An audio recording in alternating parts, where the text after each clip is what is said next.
Today, we're going to do something a little different. We're going to look at the anatomy of a prayer. I mean, we're not just going to read it, we're going to take it apart, piece by piece. We'll get into its structure, its logic, and really understand how it's built to walk someone from a place of fear all the way to a place of security. So right out of the gate, the prayer starts with this line. And it's doing a few things all at once, you know? It sets up this personal connection with Heavenly Father. It states the whole point of the mission, seeking refuge, and it drops in the first of these really powerful metaphors, mighty wings. From the very first sentence, we know exactly what this is about, finding safety. All right, first up, let's look at how this prayer builds its case. See, just like any strong argument, even a spiritual one, it starts by laying down a really solid foundation. It doesn't actually kick off with a request, but with a statement of what it believes is already true. Now, notice this. This isn't asking for anything. It's a statement of fact, and it even cites its source. The person praying is basically saying, hey, I'm building my entire case on this promise you already made. It's a really smart, really powerful opening move. This technique, we can call it a scriptural anchor.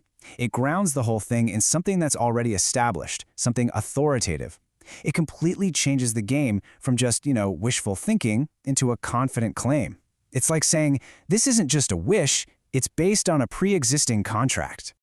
So, with that foundation firmly in place, the prayer shifts gears to its main request. And it doesn't use abstract language. No, it uses a series of these vivid, almost ancient images. This next part is all about using metaphor to explain this deep need for protection. This line right here, this is the heart of it. And listen to that specific language. These aren't just different words for protection. Each one paints a totally unique picture of what safety looks like. A tower gives you height, a vantage point. A hiding place gives you concealment. And a defender, well, that's active, personal protection. And this just lays it all out. You've got this whole toolkit of imagery. Mighty wings, that suggests this gentle, all-encompassing kind of safety. A strong tower is all about being impenetrable. A hiding place is about escape. And a defender means someone is actively fighting for you. Put them all together, and you get this 360-degree picture of total security. Okay, and this is where the prayer makes a really crucial pivot. After asking for all this external protection, it turns inward. The focus suddenly shifts from trying to change the circumstances outside to changing the person's state of mind on the inside. This part is all about transformation. This slide just maps out that journey perfectly. On one side, you have the struggle, the fear, the anxiety, the uncertainty.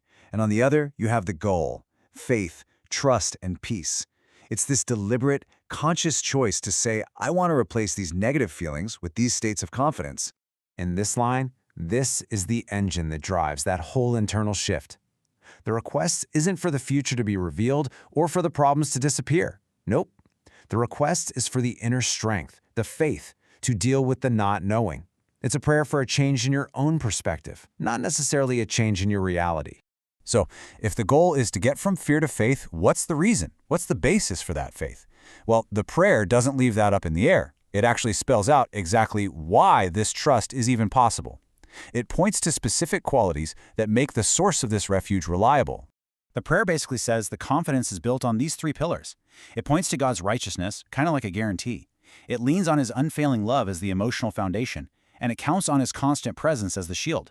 These aren't just vague ideas, they're the specific reasons the speaker believes peace is actually possible. That word rooted is so important here. The idea is that confidence isn't something you're trying to just create out of thin air. Instead, you're asking for it to be anchored or rooted in something outside of yourself, something that's stable and, most importantly, unfailing. This is really the source code for the peace that's being sought.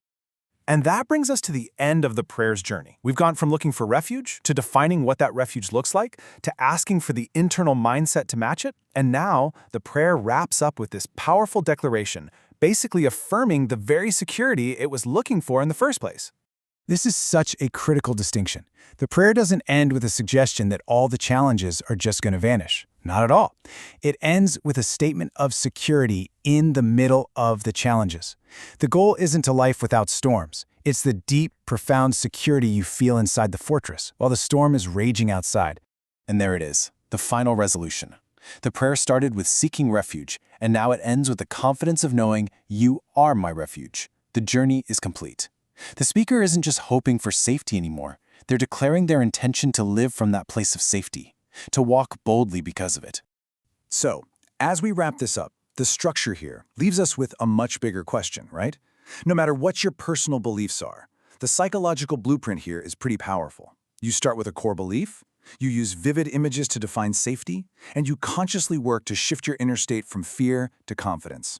It really makes you wonder, what are the anchors and metaphors we all use to build our own strong towers when life gets uncertain?